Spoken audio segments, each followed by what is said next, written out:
Historic homes and estates can be found in every part of New York. Join us on a journey across our region to visit some of these remarkable homes.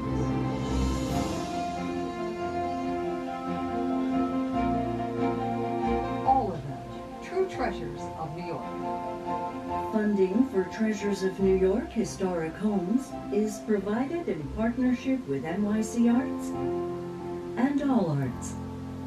Thank you. Hi, and welcome to this special episode of Treasures of New York. I'm Paula Zahn. The New York region is filled with historic houses and estates, many of them former homes to political figures, artists, among others. In the next half hour, we'll take you inside some of these homes and hear their stories. Stories about New York's history, its people, and its culture. First up, we visit Falaise, an historic mansion that is part of the Sands Point Preserve Conservancy on the Gold Coast of Long Island's North Shore.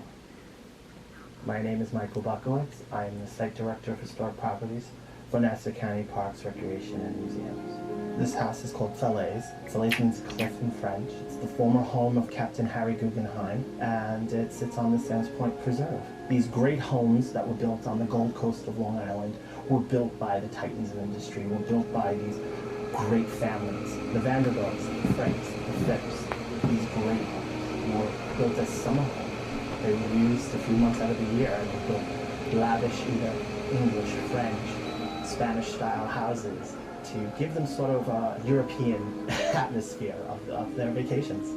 Not many of the homes are still in existence. Some of the homes became schools, country clubs, or completely torn down.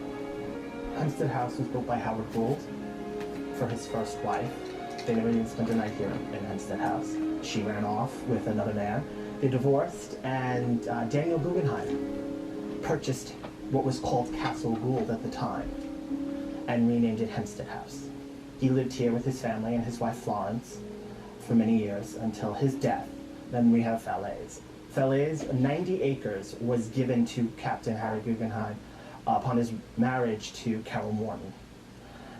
They went on a year-long honeymoon, and they brought their architect, Frederick Sterner, with them to buy artifacts, artwork, architectural pieces, doors, you name it.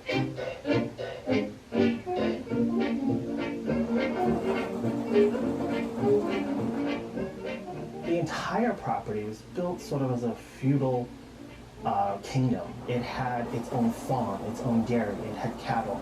And Daniel Guggenheim made a joke. He said, you can have a glass of champagne or a glass of milk, both cost about the same. We're standing right now in the living room of the house. One of my favorite pieces is the mantelpiece, the French mantelpiece.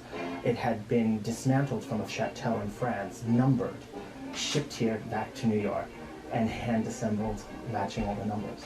And the grand staircase. The staircase was also brought from France. The captain wanted the house to have a very authentic look of a house that was built during the 15th and 16th centuries of a French Norman castle. And he went as far as buying Dutch bricks that were a certain color, brought back, and the mortar being applied exactly the way it would have been applied in that time. The house has two looks. When you look at it from the front, it's a very small Chateau Manor type. When you see it from the back, it's this huge castle rising up from the water. The pool area, which we have today, was originally the Rose Garden. The captain had a heart ailment and was told that swimming would be a great exercise for his heart. So out went the roses and in went the swimming pool. Captain Harry Guggenheim was a great lover of aviation. He heard of this flight that Charles Lindbergh was going to take from Long Island to Paris, France. He went to Roosevelt Field, where he was going to take off, and introduced himself and told Colonel Lindbergh, when you come back, look me up.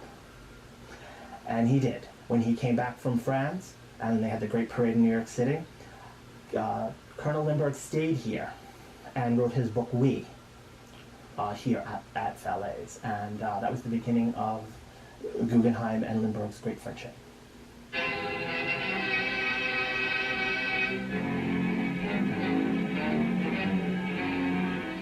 All America has demanded with one voice that the inhuman abductors of this innocent child shall not escape their just fate.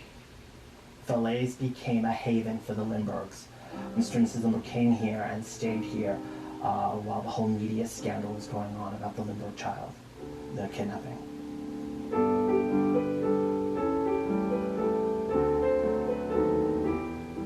The captain wanted every room to have a beautiful view.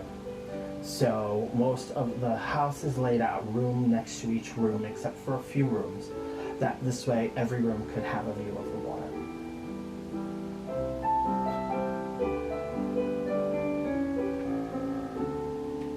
In the late 1960s, the captain had seen a lot of the great houses being torn down. And the captain still lived here and still summered here from May through October and truly loved this house. That's when he decided to create a historic home. He would leave this house and the acreage surrounding it to Nassau County to create a historic mansion.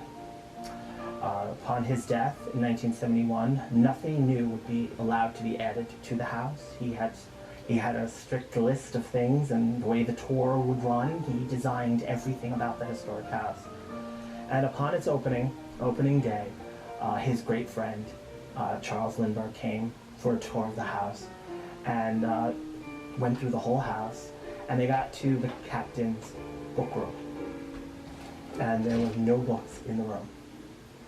The captain had left all his books to Annapolis. And so Charles Lindbergh was horrified that there were no books in his room. So he drove to his house, loaded up his Ford Falcon, drove back with all of his books from his own library to fill the library shelves at Falaise.